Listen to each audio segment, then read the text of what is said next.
Chers élèves, bonjour. Bienvenue à l'école à domicile. Je suis M. Odilon Simplice Mansoulou, professeur de SVT en 3e. Aujourd'hui, je vous présente la leçon qui porte sur l'étude de la peau. À la fin de cette leçon, chacun doit être capable de décrire la peau en donnant son rôle. Je revise.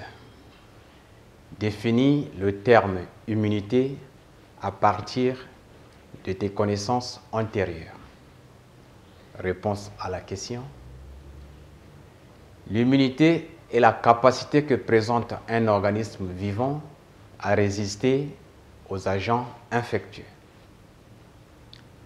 Observons la coupe transversale de la peau.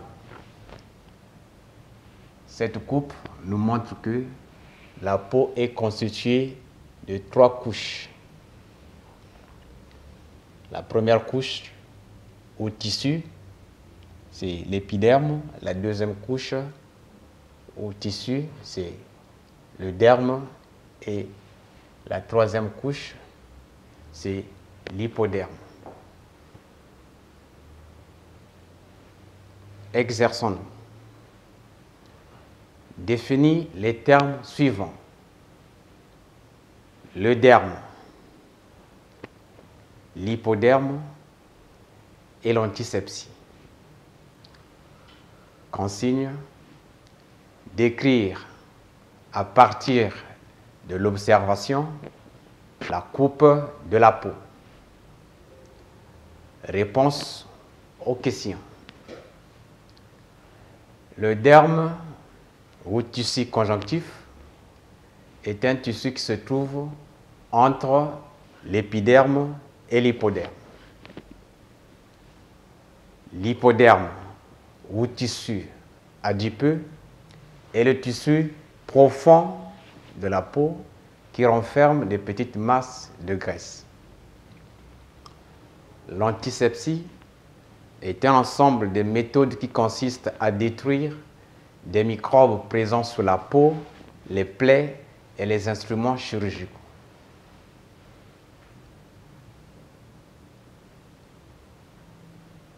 On retient.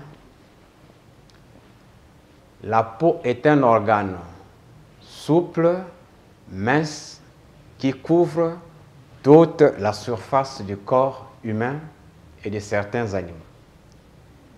Elle est constituée de 3 couches au tissu, l'épiderme, le derme et l'hypoderme. L'épiderme ou tissu épithélial est la couche externe de la peau. L'épiderme est formé de 2 sous-couches, la couche cornée et la couche basale. La couche cornée ou superficielle, c'est une couche faite de cellules mortes. Elle forme une couche protectrice du corps humain.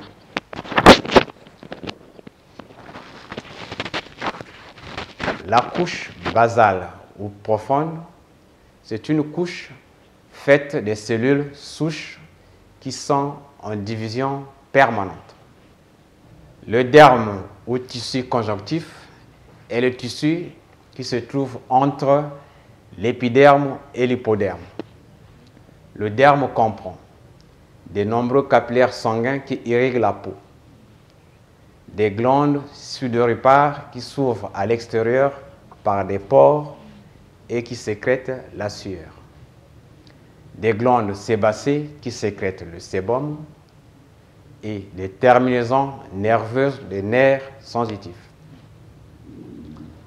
L'hypoderme ou tissu adipeux est le tissu profond de la peau qui renferme les petites masses de graisse. Rôle de la peau. La peau est un organe de protection car elle constitue une barrière face aux microbes et qui ne peuvent la pénétrer qu'à partir d'une plaie.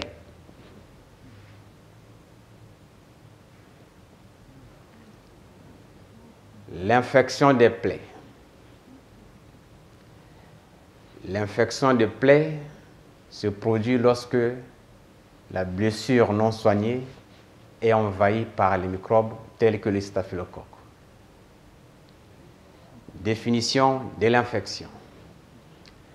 L'infection est la pénétration et la multiplication des microbes pathogènes dans l'organisme. Les étapes de l'infection des plaies. L'infection des plaies peut évoluer en 3 étapes. L'inflammation et la phagocytose, la lymphangite et la tuméfaction ganglionnaire, enfin la septicémie, qui est la multiplication et l'envahissement des microbes pathogènes dans le sang. Notez bien, la toxémie est la présence des toxines dans le sang. La lymphangite, c'est l'inflammation des vaisseaux lymphatiques.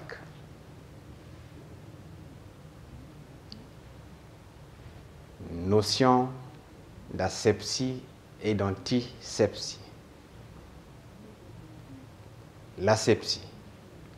L'asepsie est un ensemble de moyens qui consiste à stériliser tout ce qui doit entrer en contact avec la plaie. L'antisepsie. L'antisepsie est un ensemble de méthodes qui consistent à détruire les microbes présents sur la peau, les plaies et les instruments chirurgicaux à l'aide des antiseptiques tels que l'alcool, le daquin, la bétadine, 3 points de suspension.